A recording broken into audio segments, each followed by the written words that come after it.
And I have to apologize to Riley Hollingsworth because I did actually beam a little bit with the ball. And it was a really soft ball. I didn't throw it very hard. But anyways, it's great to see more kids signing up for minor baseball. And yeah, it was just a lot of fun to be there and watching the kids playing. This afternoon at noon, I attended the Workers' Memorial, and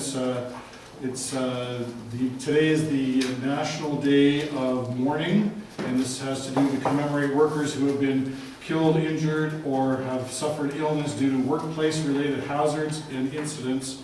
So it's nice to see the level of support there, as well as the memorial is there to remind us every day that no job is so important that we should run the risk of getting hurt or actually even dying on the job. It's not, anyways, it was nice to be there. I need a motion to adopt the agenda. Councillor English and Councillor Nixon, all those in favor? Motion is carried.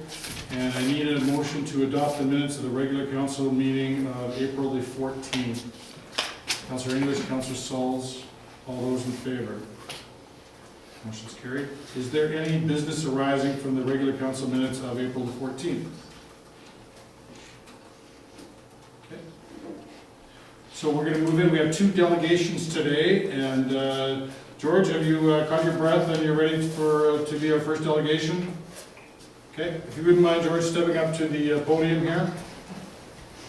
Okay. You, the councillors, do you guys want a copy of this, or are you okay if I just go through it? Would you like to follow along with a copy? If not, Do you have copies?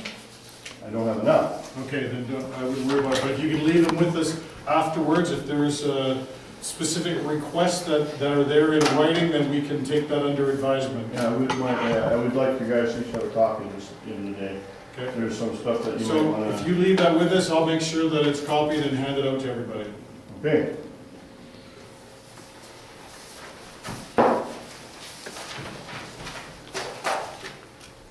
First of all, I'd like to thank the council for giving me this opportunity to address the concerns regarding the issuance of building permits in the Big 8. I'm asking the council to consider the city's position on the issuance of building permits to the Big 80 taxpayers that want to develop their property. The Big 80 taxpayers should be given the same opportunity to develop their property than any other taxpayer in the city of Revelstoke. The city staff is rejecting the issuance of building permits for development in the Big 80, saying that the water system is inadequate for fire protection.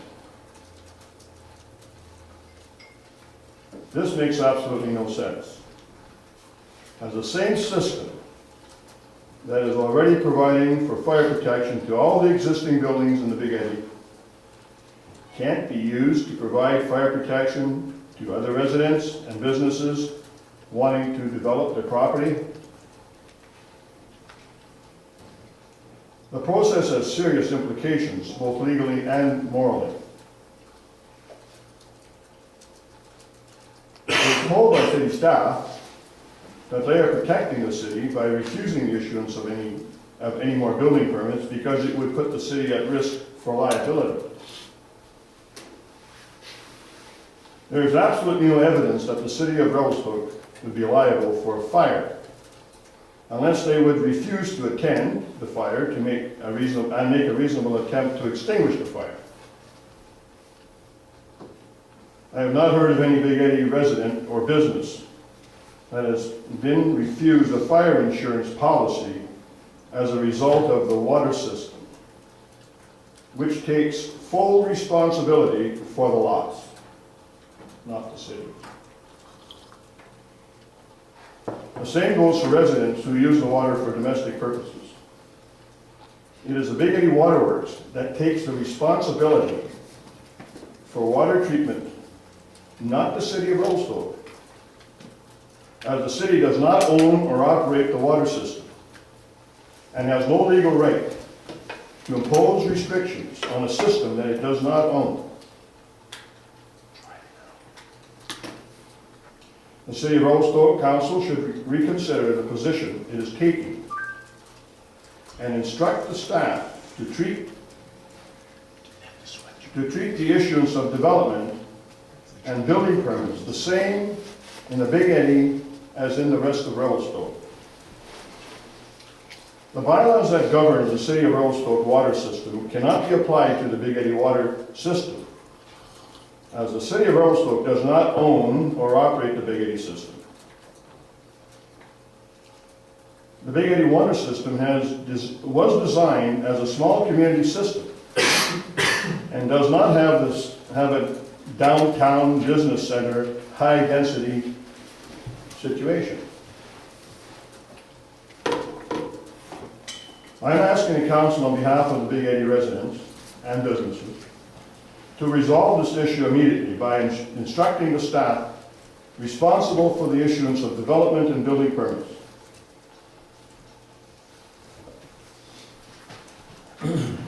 and to stop using the Big Eddy water system as a reason to deny the issuance of permits. You, the council, were elected on the promises that the city policies would be fair to all residents and businesses of Revelstoke, including the Big Eddy, and that you would make the changes necessary that will make this happen.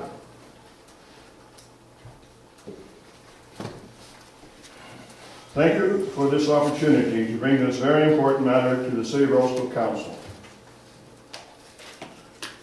And if you have any questions at this time, I'll try to answer. Well, I guess what I'm seeing happening here, George, of course the council has questions, absolutely, but I want to take this, your presentation, I want to go through it, I want to take out the parts where there's questions, I want to have a meeting with council and with staff, I want to go through each one of those questions and get answers for it. But I can tell you, and I can tell the residents of the Big Eddy, is that nobody around this table ran so that we could not give out building permits in the Big Eddy. That's not the reason why we ran. This council wants to get things done, it wants to approve it, it wants this community growing, and it wants it to prosper. And that was not the intent of us running, was to start shutting everything down. I think that there's some questions in there that, as far as the city's what it can legally do, where the liability is, and those are questions that we're going to ask, and council's going to have to take that information, and it's going to have to make a decision. I'm not sure if anybody on council has any other questions for you. You know that I spent a lot of time on this whole issue. I've met with you several times, and it's not acceptable the way that it's going, and that's not, like I said, that's not what we want to see. I'd like to find the easy solution, and I don't know if there is an easy solution, but if there is, that's what we should be looking at. So again, This is an easy solution. And we're going to take that piece of paper, we're going to go through the suggestions and the questions, and we're going to sit down with staff, and we're going to get the answers, and we will provide those answers back to you, to the citizens of Big Eddy media. This is going to be a transparent process. Does anybody from council have any questions for George? Councillor Nixon. Mr. Bueller, the Big Eddy Water District is meeting soon to have their annual general meeting. I believe, from the best of my information that I got, there's an annual general meeting coming up on the 13th of this month, of May. And there'll be election of directors at that time. I think they're short of directors. I'll be running for that position in case you want to vote for me. Do you think the Big Eddy Water District would like representatives from the city at that meeting? At the general meeting, I'm not sure I'm not 100% sure exactly what the protocol is at that meeting for business, and I know they're electing the directors. Whether or not there is a long discussion about this and that or whatever, I don't know, because I'm not privy to that information at this time. I haven't seen an agenda, put it that way. Just if you could ask if they would like to meet with city council. Okay, well, I'm sure, I think it's an open meeting. I think anyone can attend if they want. You can probably get back to Ms. Lebec and let council. Yeah, I don't see, I've never heard of anyone not being able to come. Councilor Brothers. Mr. Bueller, where and when is the meeting? Do you know, Mike? When is the 13th, I believe? Yeah. But at what time, sorry? Oh, well, do you know what time the injured is? I believe it's a 7 o'clock at night. 7 o'clock? I think the easiest thing is we'll get staff to find out that I information, can- circulate it around the council. I can probably get you that information, what time it is, because I'm obviously, I'm gonna be there, so I'm gonna, at some point, I'm gonna find out what time it is. Yeah. I haven't got a lot of information on the timing and exactly where it's located right this moment, so. Thank you. Questions from council? All right, leave that with us, George, and thanks for coming, making the presentation. And we will be meeting, going through it all, and letting you know where we stand on it. Sooner the better. Absolutely. Mark, what kind of time frame would you put on this procedure to look at this and see what you like?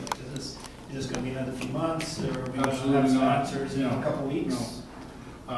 The way I look at it, well, I'm going to have a preliminary discussion with staff and council after this meeting, and then we'll take it from there. But I just think that there's some questions in there that deserve the answers, and I think that there's information that council has to have. And I don't see this taking a long time. It's not going to be 2 months, that's for sure. I would say it's going to be inside of a month, for sure. Okay. Anyways, George, again, I appreciate you coming. We have other delegations in the full council meeting. Everybody's welcome to stay if they like. But we would understand if you have better things to do. Okay, thanks. Thank you. Thank you. I got a couple other meetings to attend, so I think I'm gonna let you guys. You want to put the TV camera rolling, George? You want to do like a campaign speech for your seat on the water board?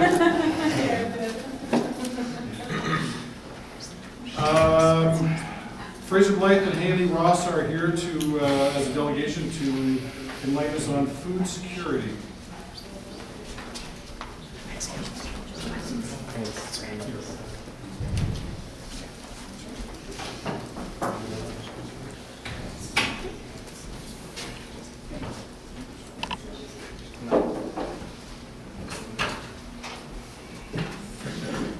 Great. Thank you very much in advance for having us here, Mayor and Council. My name is Haley Ross, and this is Fraser Blythe. And we were two of the consultants who were hired to put together this report. It's a pleasure to be able to present this to you. The previous council had heard of some of the precursors to this, so this will be great to catch some of you up. A little bit, we're just going to run through the project background. Then we're going to explain a little bit as to why there was a need for this strategy. We'll cover the key terms, vision, and goals of the project.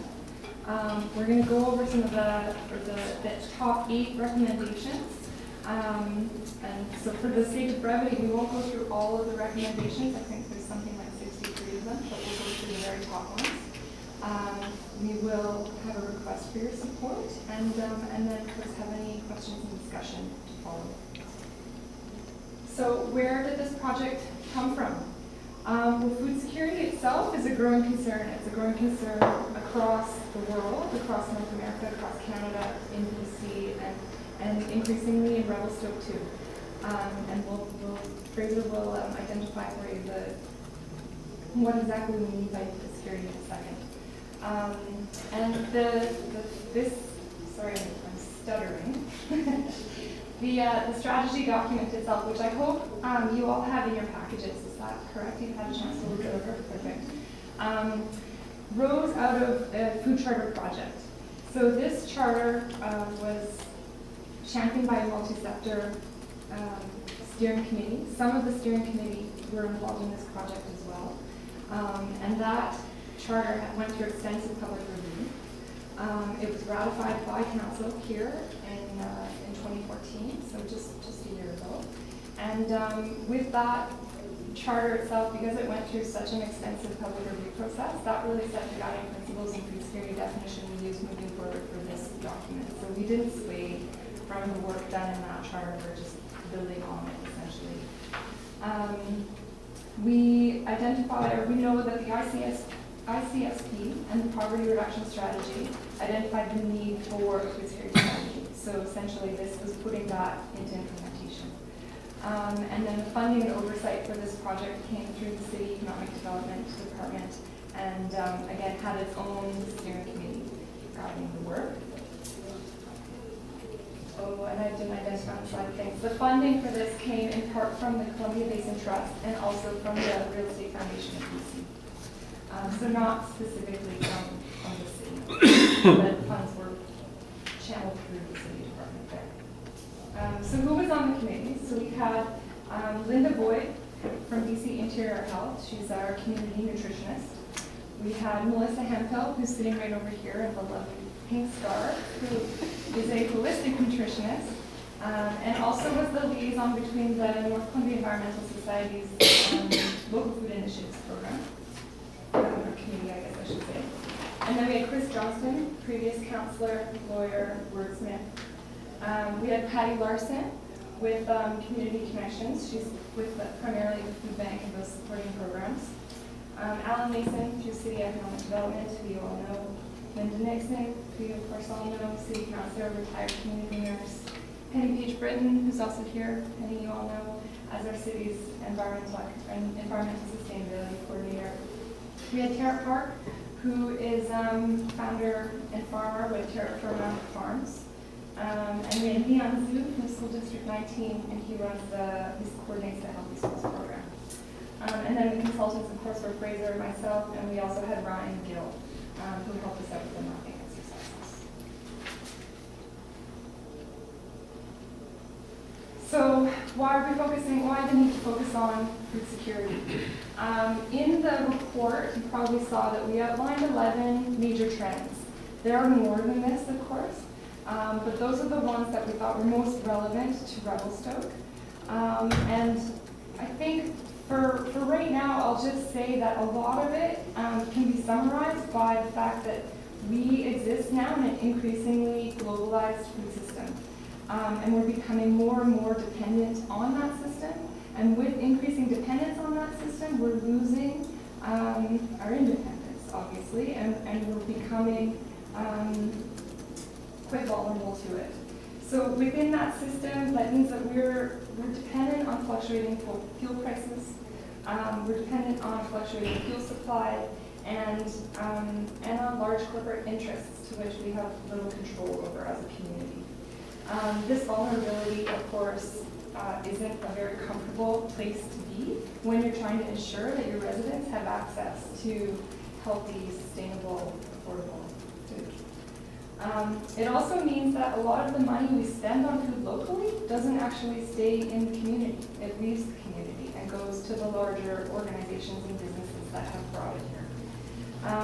Other well-documented effects of this increasing dependence on the global food system include a huge long list of negative health effects caused primarily by the processed foods that characterize that system, and the high sort of consumption of nutrient deficient food, I guess I would call it. Significant loss in localized food culture is also an issue, and that list goes on. So that's just the brief overview as to why we think paying attention to food security is important. Okay, so I'm just going to talk a little bit about how we got started. So a big part of this project was a research project. So we looked at what other communities are doing, and a lot of them had done an assessment of where they were locally.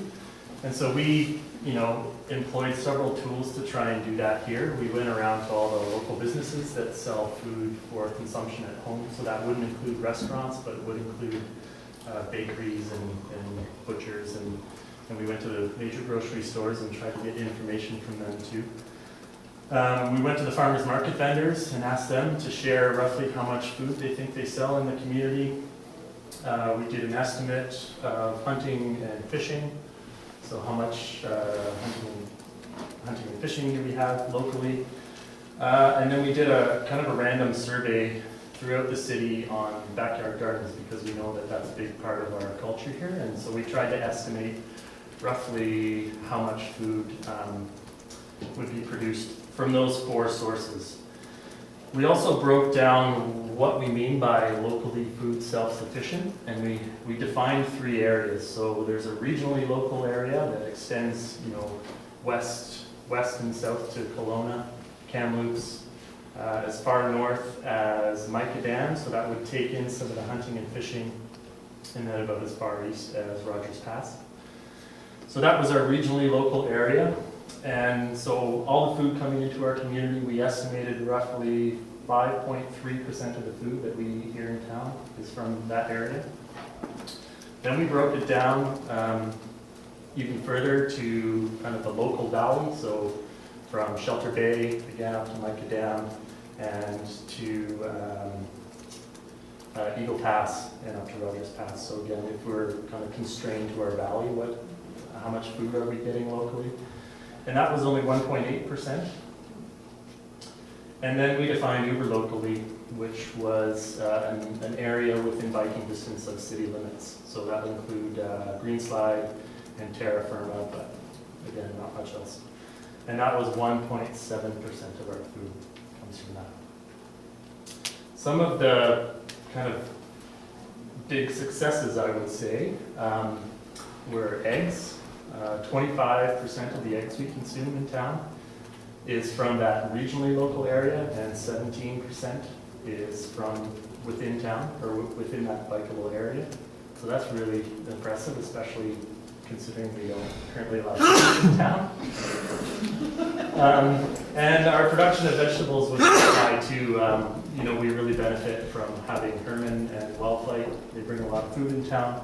So that, again, that regionally local area was 15%, and kind of the uber local, the area close to town, was 6.5% of our vegetables. And that would include backyard gardens as well. And we've seen food security grow and become more successful in town recently, and that's in large part to some of the organizations we have in town, the NCS LFI, and Community Connections are the 2 big ones. We've also listed a lot of those organizations that are involved in food security. So with an understanding of where we're at, then we took the first step, and that first step was coming up with a definition for what food security is. And we took this primarily from the food charter, so we didn't try and rework too much. And this was developed through input from the steering committee. So the food security definition reads as, for Revelstoke, food security means that all community residents have access to nutritious, safe, affordable food that meets our needs, supports our cultures, and is produced in ways that are environmentally sound, socially just, adaptable to change, and supportive of self-reliance and collaboration. It's quite long. But I think it really encompasses what that means to us here in town.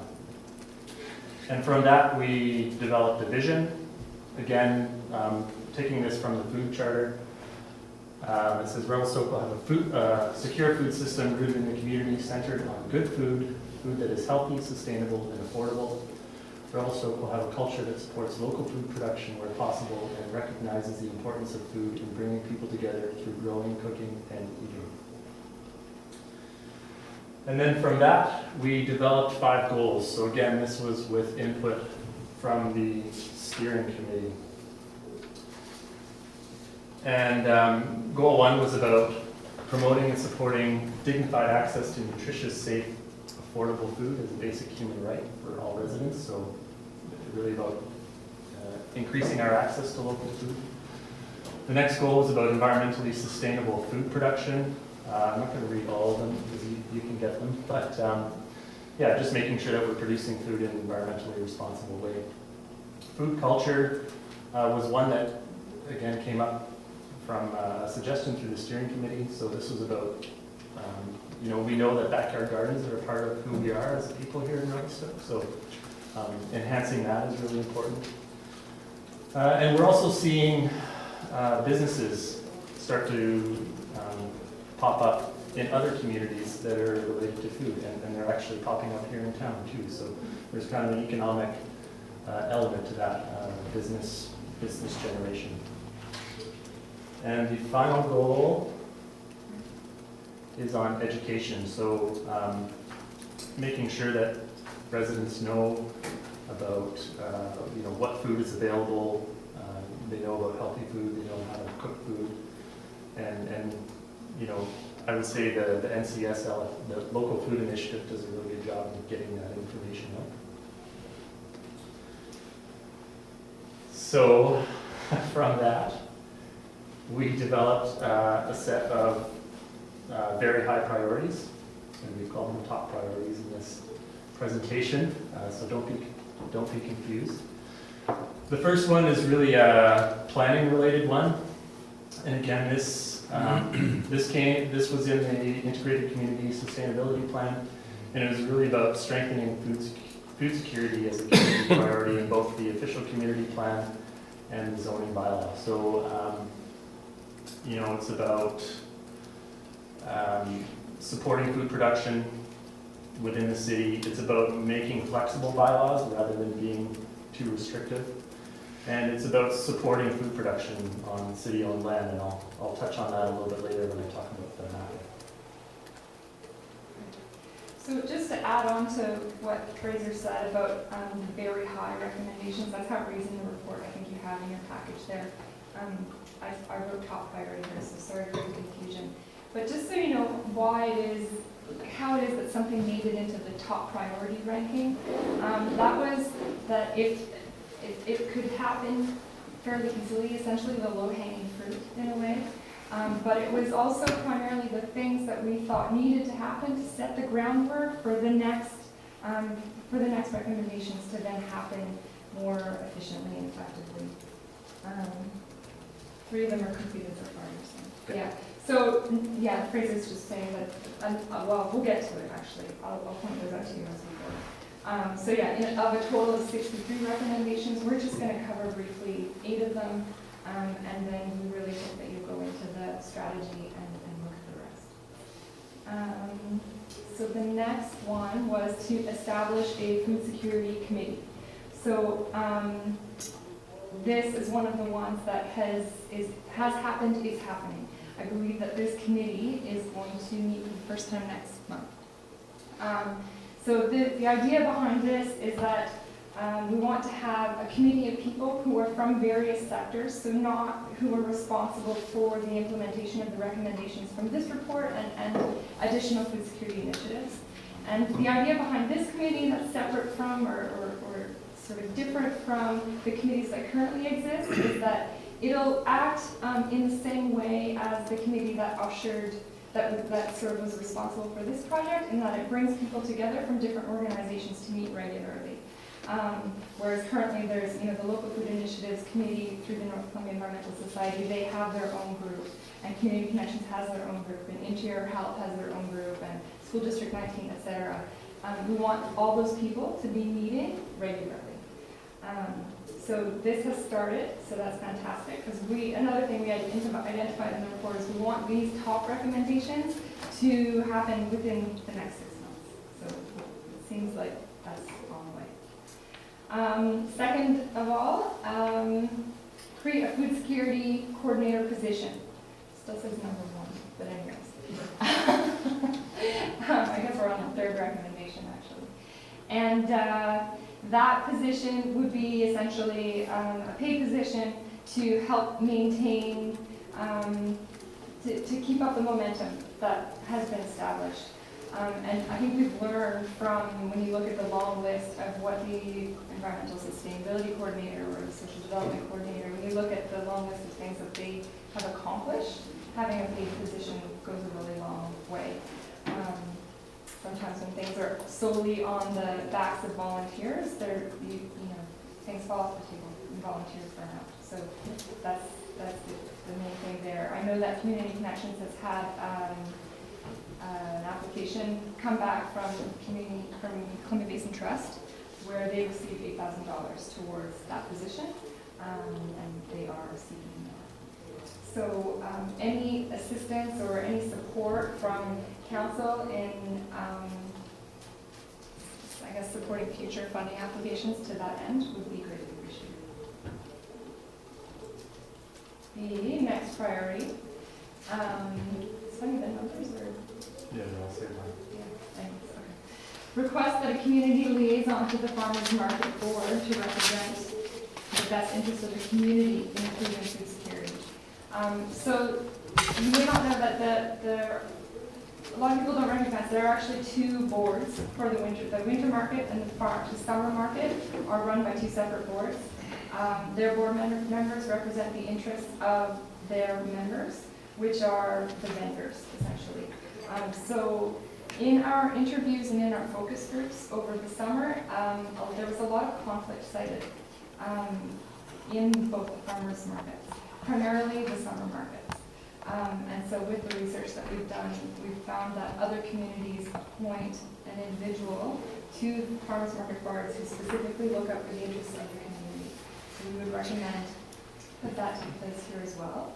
And so the individual organizations such as Community Connections, the Local Food Initiatives Committee, they plan to write these boards requesting this, and I think we would ask that the city write a similar letter requesting. Amend the animal control bylaw to allow backyard chickens and other livestock for food. So it's our understanding that the groundwork, the framework, I guess, for this bylaw has been written, but it is currently waiting for city review and then eventually for council approval. Bearing in mind how many of our eggs we are already,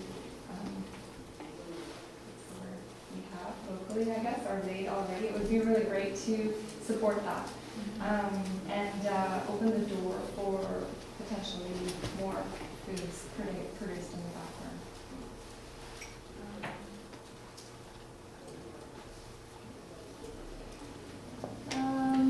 The next one was to create an online food security e-hub to be managed by the food security coordinator. So essentially just to have one-stop shop online for all of the food security information that's out there instead of having people needing to go to a variety of different websites. Again, this is something that has been worked on since we published this report, and is currently in progress. And I would just say that it will be a pretty great spot, and if the city wanted to ever use that to get messages out, it's there for that purpose. Then we have develop a community compost system with end products suitable for agricultural use. So as you know, with the, I've lost my, thank you. Waste management work that Penny's doing. A community compost system is in works. So the key here that is potentially different or potentially would, I'm sure, inspire some discussion is whether you decide that the compost system that this community goes for produces products that are rated for agricultural use, because that's a whole other level of system required and potentially would be more expensive, I imagine. But Penny's here to answer questions about that afterwards, if you'd like to get into that. And then finally, this last recommendation was, I don't think it's in the document. Actually, we're not sure, to be honest, which version of the document you have in your package. After Fraser and I had handed in our report, the committee changed the rating of this recommendation. So we're not sure if it's recommended in your report as very high or next. Yes. So commit and ensure long-term funding for access to food programs for low-income families and seniors. We see how that said, Fraser and I see that as an overarching need. No matter what we looked at, of course, the challenge was long-term funding. And in particular, the challenge with funding was funding for wages. So if there was something that the city could do to assist in that regard, it would be to advocate to our funding bodies like the Columbia Basin Trust to allocate funds to wages, because they, over and over again, people indicate that it's, I wouldn't say easy, but it has been manageable to find funds and or resources for food security projects. So for example, local businesses donating soil. But it's a lot more difficult to find wages for individuals who are responsible for ushering these projects forward. Okay, and now we're going to move into the mapping results. So, just really quickly, we had Ryan Gill help us with some mapping, and what you're looking at are two different maps. The map on the left is showing all the land that could potentially be used for food production. And we've also mapped all the flat roof buildings in town. That doesn't mean that you can go up and start growing a garden on every single flat roof in town. It's a bit more complicated than that. But it is, these two maps are really about opportunity. If someone is looking to move to town to grow food, we know where they can do it now. So that's really what these maps talk about. The map on the right ranked parcels of land based on a specific set of criteria. So kind of the most easily used piece of land would be city-owned land that the city can say, yeah, we have this land, it's sitting empty right now, we're not doing anything with it. It's got access to water, and go to it. We encourage you to go to it. So that's really what these maps are trying to show you. So we hope you see that too. And finally, why we're here today.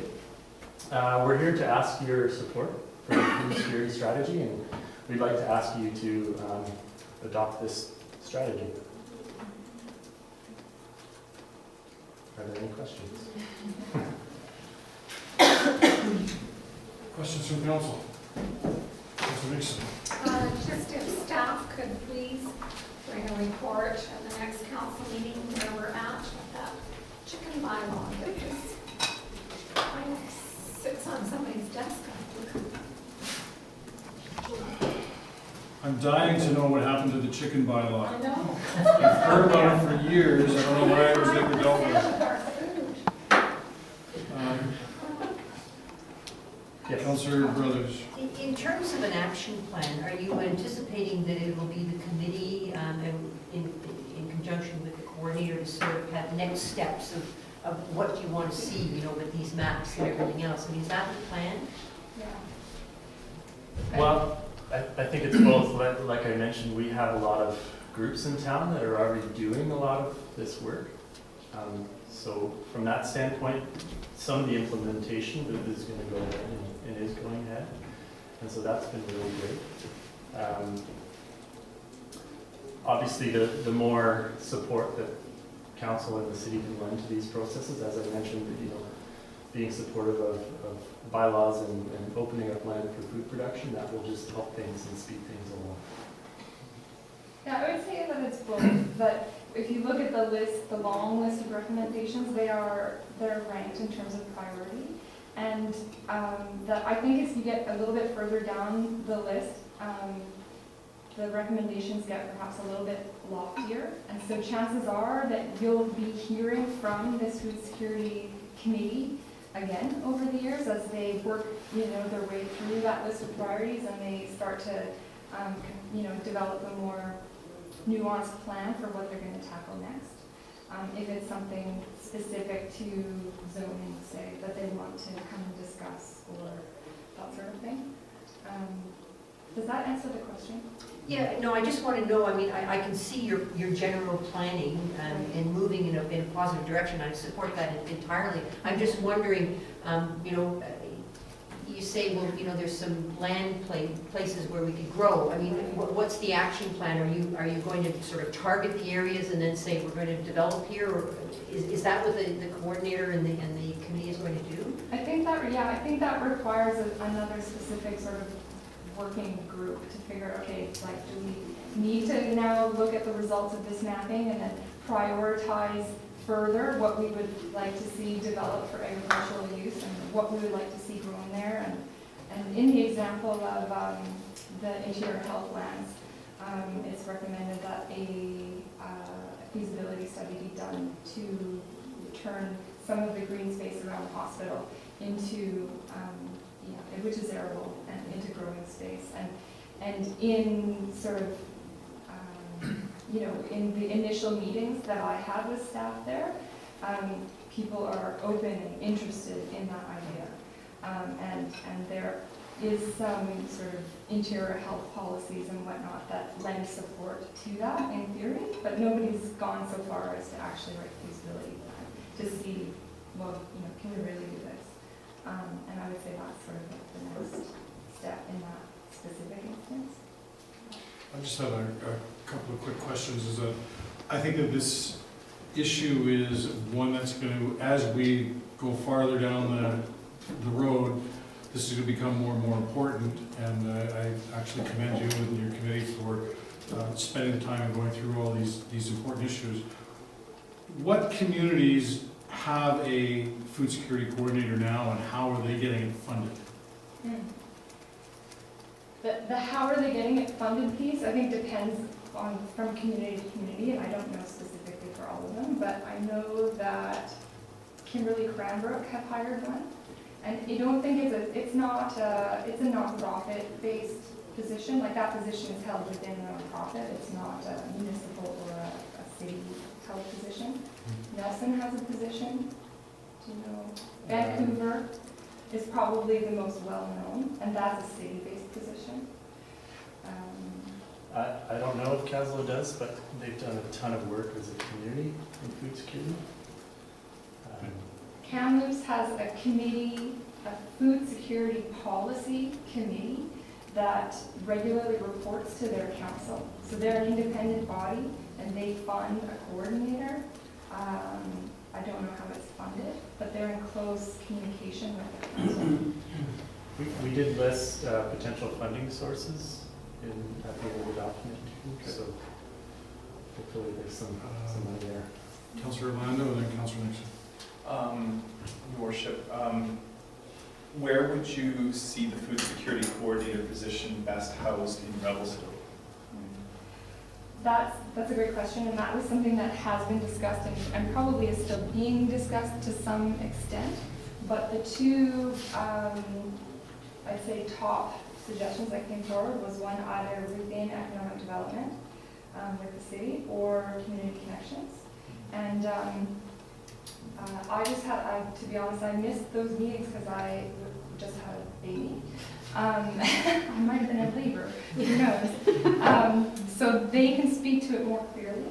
But I think my understanding is that it was decided that community connections could easily house that position with space and would lend support in terms of applying for funds. Is that correct? So we did apply to Columbia Basin Trust. Community Connections did.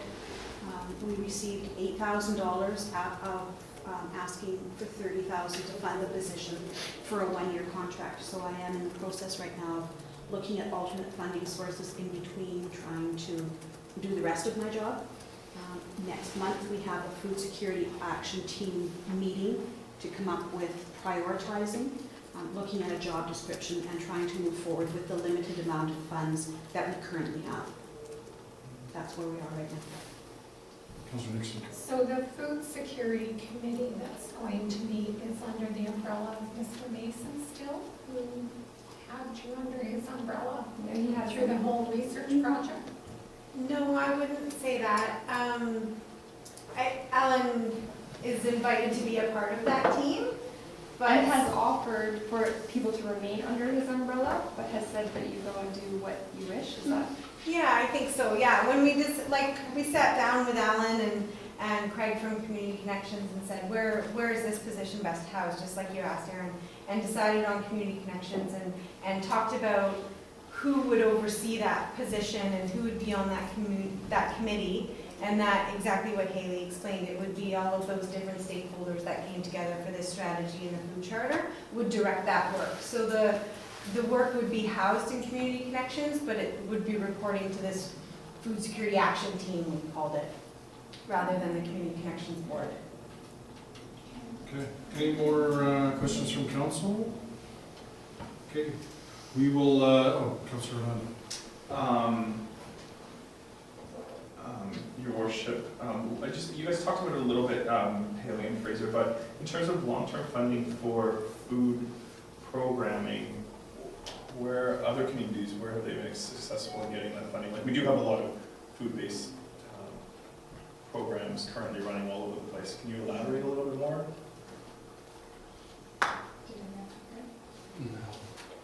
That was the biggest challenge. That was sort of what our introduction at the beginning of the recommendations was that, through, not just in Revelstoke, but from community to community, funding is the issue. That said, there were a number of really successful enterprising nonprofits that were being developed or had been developed to then fund either a specific position or a specific project, that sort of thing. Vancouver has the most of those, I would say.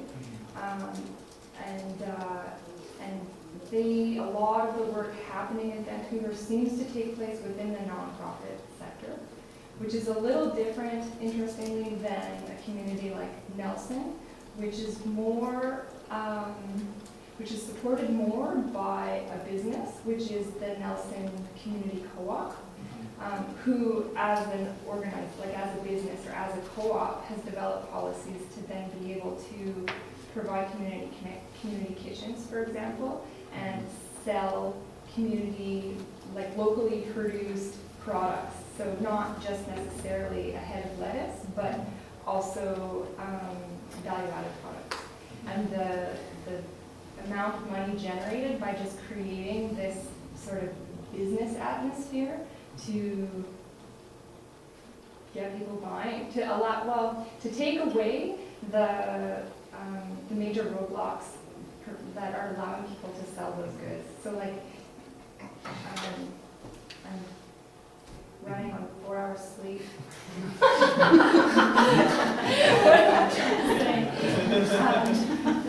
But yeah, just basically that Nelson's been really successful in incubating business opportunities for small scale products. The only other thing I'd add is that a lot of the major cities in Canada now have food security committees, and they're, as a city, they're moving that forward. I don't know where the funding comes for those, but I was really surprised by just the number of larger cities that are actually taking that on and moving things forward. Okay, I guess I'm going to recommend that this go back to the admin committee and look at any and all implications, get to ask some questions, and then bring it back to see if internal report back to council and see how far council wants to go with level of support. Does that sound reasonable? I would. Yeah, I'm just trying to think, is most of the issues housed in the admin committee, or is it? Well, I'm trying to decide, with looking at, trying to decide if there's another committee that's better suited for it, and I'm not really convinced that economic development is the right place for it, but And the only comment I would make about economic development is almost everything gets housed in economic development. it's a bit of a catch-all, yes, yes. And maybe So, spread it out. and being on the admin committee, of course, if somebody says, I'd rather went to my committee, I would obviously defer. But I actually need a motion, admin, you're saying? I need a motion for a recommendation. Councillor English, seconded by Councillor Brothers. Any more discussion on the motion? All those in favor? Thank you, Haley and Fraser, for coming to the presentation. Like I said, I think that it's going to become a more and more important issue as we move farther into time, and it's really something that the city is going to have to come to grips with one way or another, and I think there's a lot of advantages for the community. So again, thanks for the report. Very informative. Great, thank you very much. Yeah, Thank you. for having us. Thank you.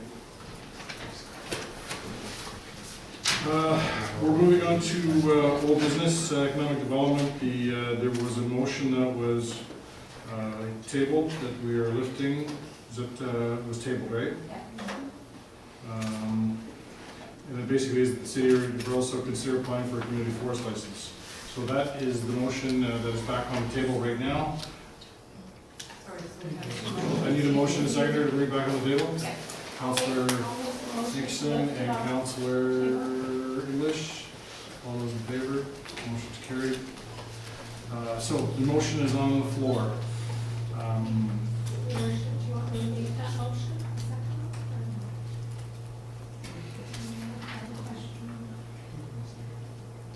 Okay, so That the city of Revelstoke consider applying for a community forest license. and the seconder is Councillor English. And discussion on the motion. Councillor Nixon. Your worship, I brought forward this motion last time because it was in the public package of councillors for the public to see. A letter written by Mr. Dorius from Community Futures. He would not be writing a letter on his own, he was writing a letter on behalf of his board. So discussion is going on in the community about this consideration.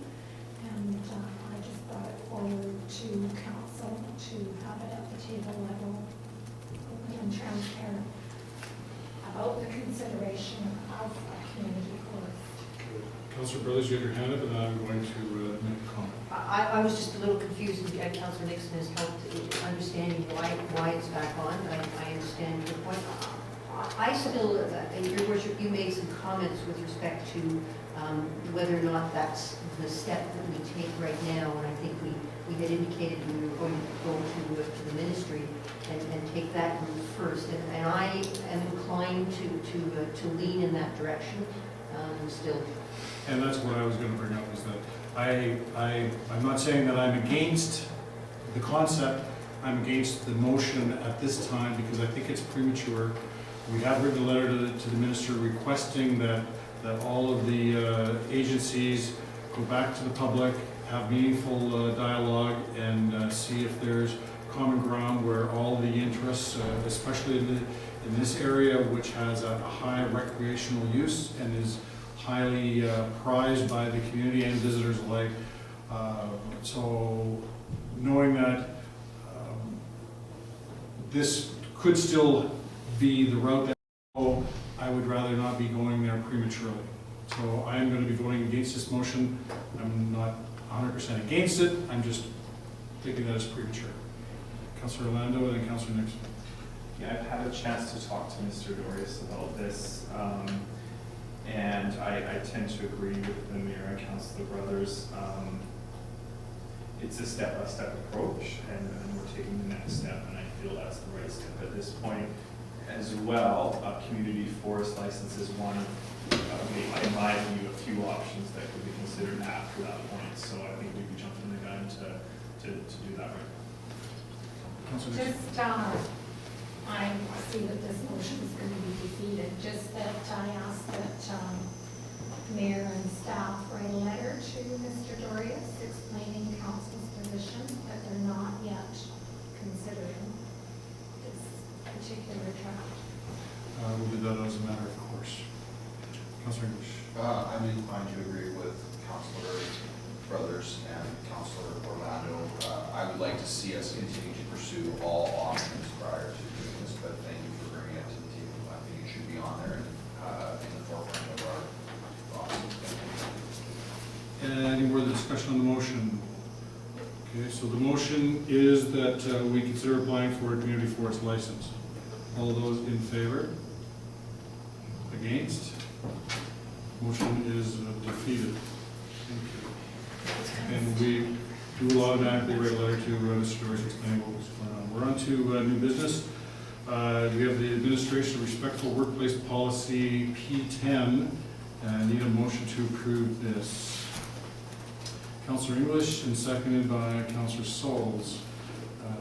Any comments on this? I have a comment on here. From time to time, the city looks at its workplace policy and has felt that it needs to be upgraded, and that's what this is here. It's just upgrading our workplace policy to get up with the times, I guess would be, and I'm not talking about times review, I'm talking about 2015 and beyond. Councillor Nixon. The public will know, anybody in business, that this is coming from Workplace DC as well, that most businesses have to ensure that they have this policy in place working in today's environment. Is there any more discussion on the motion? All those in favor? Motion's carried. Thank you. No correspondence and communications. Does anybody have any items from the Heritage Commission minutes they would like to bring up? The Roseau Community Housing minutes. Youth Advisory Committee minutes. Wildland Fire Protection Committee minutes. Security meeting. Check requisition. Fire Department month-end reports. RCMP Community Policing Report. Cow. Questions from media? None from me this week, Your Worship. Beautiful. Alex? No, I got nothing. What? Okay, fine, I'll ask you something. No.